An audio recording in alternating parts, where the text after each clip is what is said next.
لن تزولا قدم ابن آدم، حضور نے خبر دی ہے ابن آدم کے قدم ہل نہیں سکیں گے.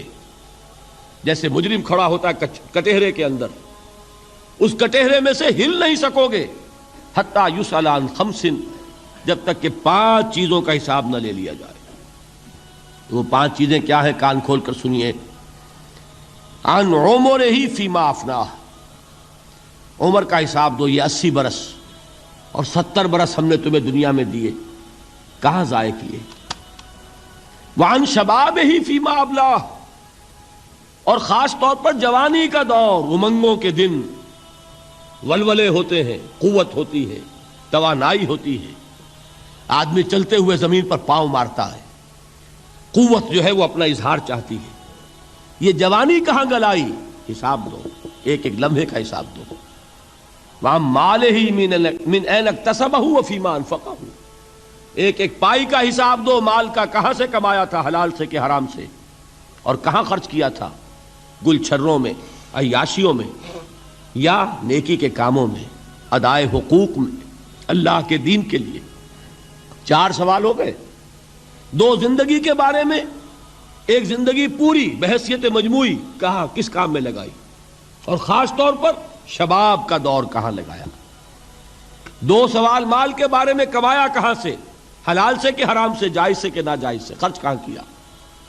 اور آخری سوال وعما عمل فیما علم، جو علم حاصل کیا تھا اس میں عمل کتنا کیا.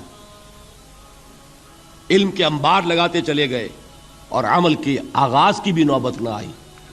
یہ علم جو ہے یہ اس روز سب سے بڑا وبال بن جائے گا انسان. اتنا علم اور عمل کچھ نہیں، بجائے کہ کریڈٹ کا ذریعہ بنے یہ الٹا ڈیبٹ کا کھاتا بن جائے گا. یہ جواب دہی کا احساس ہے کہ جس کی وجہ سے انسان کی ٹریجڈی جو ہے وہ دوہری ہے. کوئی حیوان اتنے بوجھ تلے نہیں، مشقت کی، محنت کی، اس زندگی میں ختم ہوئے، اس کے بعد کوئی محاسبہ نہیں. اس کو بھی غالب نے خوب کہا ہے کہ اب تو گھبرا کے یہ کہتے ہیں کہ مر جائیں گے، اور مر کے بھی چین نہ پایا تو کدھر جائیں گے. یہ ہے وہ ہیومن ٹریجڈی. اب میں آپ کو توجہ دلانا چاہتا ہوں. ایک تو گوتم بدھ کا فلسفہ، اس کے فلسفے کا مین تھیم یہ ہے سروم دکھم، آل از پین، آل از سفرنگ. اور اس نے جو بھی اپنی محنت کی یہ تو اللہ ہی بہتر جانتا ہے کہ اسے بعد میں ملا کیا اور کیا نہیں ملا. ایک بات آپ سے عرض کر دوں، گوتم بدھ کے بارے میں ایک بہت جید عالم میرے نزدیک بر صغیر پاک و ہند کے علماء میں، جو اس صدی کے علماء ہیں، ان میں ان کا بہت اونچا مقام ہے، مولانا مناظر احسن گیلانی رحمۃ اللہ علیہ. گیلان قصبہ ہے ایک بہار کا، وہاں کے رہنے والے تھے. ان کی زندگی زیادہ گزری حیدرآباد دکن میں، عثمانیہ یونیورسٹی میں استاد رہے. انہوں نے گوتم بدھ کے بارے میں یہ لکھا ہے کہ میرا یہ گمان ہے کہ وہ بھی اللہ کے نبی تھے، اور اس کی دلیل دی ہے. قرآن مجید میں ایک رسول کا ذکر آتا ہے، ذوالکفل، اور یہ ذوالکفل وہ ہے جس کے بارے میں ہمیں کچھ پتہ نہیں. قرآن مجید میں بھی ایک جگہ ذکر آیا ہے. نمبر 2 یہ کہ کسی حدیث میں اس کی کوئی ہمیں وضاحت نہیں ملتی، نہ حضور سے پوچھا گیا، نہ حضور نے اس کی وضاحت فرمائی. اب یہ ذوالکفل ہے کون؟ تورات میں جو نبیوں کے نام آتے ہیں ان میں سے کسی نبی کا نام ذوالکفل کے آس پاس نہیں بنتا کہ یہ سمجھا جائے کہ یہ اس نام کی بگڑی ہوئی یا بدلی ہوئی شکل بن گئی ہے. تو انہوں نے جو کہا ہے وہ بات وزنی معلوم ہوتی ہے اس اعتبار سے کہ کپل وستو، کپل، پے جو ہے وہ عربی میں ہے نہیں، وہ فے بنتی ہے.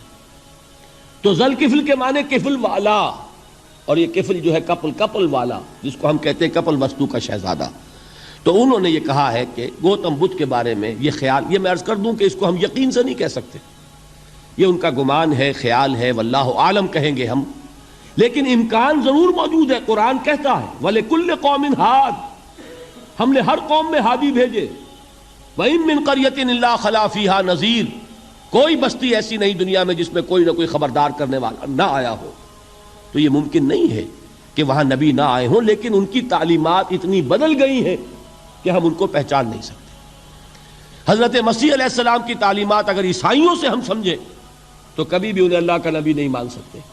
یہ تو قرآن مجید نے آ کر حضرت مسیح علیہ السلام کی اصل حقیقت ہمیں بتائی، ورنہ تو خدا کا بیٹا ثالث و ثلاثہ ان کو کیسے ہم مانتے؟ لیکن یہ کہ قرآن نے بتایا تو جان لیجئے ہو سکتا ہے کہ گوتم بدھ بھی اللہ کے نبی ہوں، لیکن ہو سکتا ہے کہ درجے میں کہیں گے، یقین سے نہیں کہتے۔ بہرحال گوتم بدھ نے اس دکھ، رنج، صدمہ، غم جو انسان کا مقدر ہے اس کا مشاہدہ کیا، اور پھر تپسیائیں کی، علم حاصل کیا، رشیوں منوں کے پاس گیا، اس نے کوشش کی کہ معلوم ہو سیلویشن کا راستہ کون سا ہے، اس دکھ سے نجات پانے کی کوئی سبیل بھی ہے کہ نہیں، اس غم سے، اس نجات سے، اس اندوہ سے انسان کسی طریقے سے چھوٹ سکتا ہے یا نہیں۔ اسی کو سیلویشن کہتے ہیں انگریزی میں، اسی کو ہندی میں نروان کہتے ہیں، اسی کو عربی میں نجات کہتے ہیں۔ ان نجات معلقۃ بمجموع هذه الاشیاء، میں نے امام رازی رحمۃ اللہ علیہ کے الفاظ میں آپ کو وہ لفظ بتایا، نجات کی راہ۔ اچھا، جدید فلسفوں میں جن حضرات کو دلچسپی کی بات ہے انہی کے بارے میں یہ عرض کر رہا ہوں۔ جدید فلسفوں میں بھی ایک فلسفہ ہے وجودیت، ایگزسٹانشلزم۔ آپ نے نام سنا ہوگا سارترے، یہ فرینچ فلسفر، اور اس وقت دنیا میں جو نوجوان نسل ہے وہ بہت زیادہ متاثر ہوئی ہے سارترے کے فلسفے سے۔ کرکیگارڈ پرانے دور میں اور سارترے اس دور میں، ان کے فلسفے کا نام ہے وجودیت، ایگزسٹانشلزم۔ اس کا مرکزی خیال بھی یہی ہے، انسان کے لیے دکھ ہی دکھ ہے، صدمہ ہی صدمہ ہے، رنج ہی رنج ہے۔ صرف یہ ہے کہ کچھ حساس لوگ ہوتے ہیں وہ صدمے کو زیادہ محسوس کرتے ہیں، کچھ ذرا ان کی حس جو ہے وہ کچھ ڈل ہو جاتی ہے، کند ہو جاتی ہے۔ وہ جو غالب کا شعر میں نے آپ کو سنایا کہ مشکلیں اتنی پڑی مجھ پر کہ آسان ہو گئی، ورنہ یہ ہے کہ انسان سوچے تو دکھ ہے۔ اب یہ دکھ جو ہے اس سے نجات کا کوئی راستہ بھی ہے کہ نہیں، یہ کوسچن مارک ہے، جس کا جواب ہے تیسری آیت میں الا الذین آمنوا وعملوا الصالحات وتواصوا بالحق وتواصوا بالصبر۔ جو ایک نا امیدی کی کیفیت طاری ہوتی ہے، والعصر ان الانسان لفی خسر، زمانے کی قسم ہے تمام انسان برباد ہونے والے ہیں، تباہی میں ہیں، گھاٹے میں ہیں، ٹوٹے میں ہیں۔ اس سے جو ایک مایوس کن صورتحال سامنے آتی ہے، اس مایوسی سے نجات دلانے والی آیت ہے تیسری آیت۔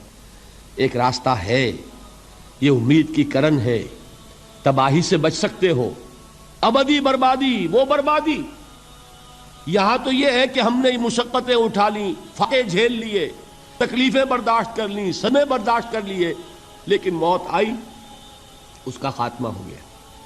لیکن اس کے بعد اگر خدا نہ خواستہ جہنم میں جھونک دیے گئے، وہ ابد الآباد تک کی، وہ ہمیشہ ہمیشہ کی جلن۔ قرآن کہتا ہے کہ اگر ایک کھال جل جائے گی، جھلس جائے گی، اللہ اور کھال دے دے گا۔ دیکھیے، یہ بھی جدید دور میں آپ کو معلوم ہوگا، بورس بکائی نے جو کتاب لکھی ہے دی فرینچ سرجن، اس نے ثابت کیا ہے کہ قرآن مجید نے جتنے نیچرل فینومینا کا حوالہ دیا ہے وہ بالکل سائنس کے مطابق ہے۔ آج ہمیں یہ معلوم ہے کہ حس جو ہے وہ صرف کھال میں ہوتی ہے، کھال حساس ہوتی ہے، کھال اتر جائے نیچے جو ہے گوشت جلے گا، آپ کو تکلیف نہیں ہوگی۔ معلوم قرآن نے کہا ہے کہ جب کھالیں ان کی جھلس جائیں گی، ہم نئی کھال دے دیں گے تاکہ وہ سوزش جو ہے، وہ جلن کا احساس برقرار رہے، وہ ختم ہونے نہ پائے۔ حالانکہ اس کی ضرورت نہیں ہے، اگر اندر کا گوشت بھی حس والا ہوتا تو پھر کھال دوبارہ عطا کرنے کی ضرورت نہیں ہے، گوشت جلے گا، اس سے بھی جلن کا اور سوزش کا احساس ہو جائے گا۔ لیکن قرآن کہتا ہے کہ نہیں، کلما نضجت جلودہم بدلنا لہم جلودا غیرہا، جب ان کی کھالیں جھلس جائیں گی، جل جائیں گی، ہم ان کی کھالیں بدل دیں گے تاکہ وہ سوزش برقرار رہے۔ ثم لا يموت فیہا ولا یحیا، پھر نہ وہ اس میں جی سکے گا نہ مر سکے گا، نہ زندوں میں ہوگا نہ مردوں میں ہوگا۔ موت کو پکارے گا، کاش کہ موت آ جائے جو مجھے اس مشقت سے اور مشکل سے چھٹکارا دلا دے۔ وہ موت جس سے اس وقت ہم بھاگتے ہیں، اگر خدا نہ خواستہ اس جہنم میں جھونکے گئے تو پھر موت کو پکاریں گے اور موت نہیں آئے گی۔ اس عذاب سے، اس ابدی ناکامی سے، اس خسران سے، اس ابدی ہلاکت سے بچنے کا کوئی راستہ ہے؟ وہ جو میدان حشر میں پکاریں گے لوگ، این المفر، کوئی جائے فرار ہے، کوئی جائے پناہ ہے؟ وہ جائے فرار، وہ جائے پناہ اس دنیا میں اللہ نے ہمیں عطا فرمائی، اسی کا نام صراط مستقیم ہے۔ الا الذین آمنوا وعملوا الصالحات وتواصوا بالحق وتواصوا بالصبر، ایک راستہ ہے۔ بچڑ گیا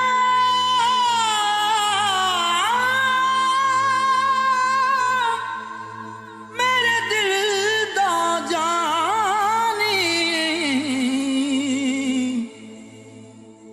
تے میں ککھاں وانگر رل گئی،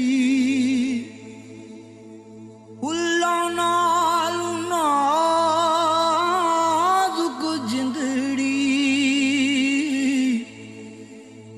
میری وچ کنڈیاں دے رل گئی، غم سجنا دے مار مکا،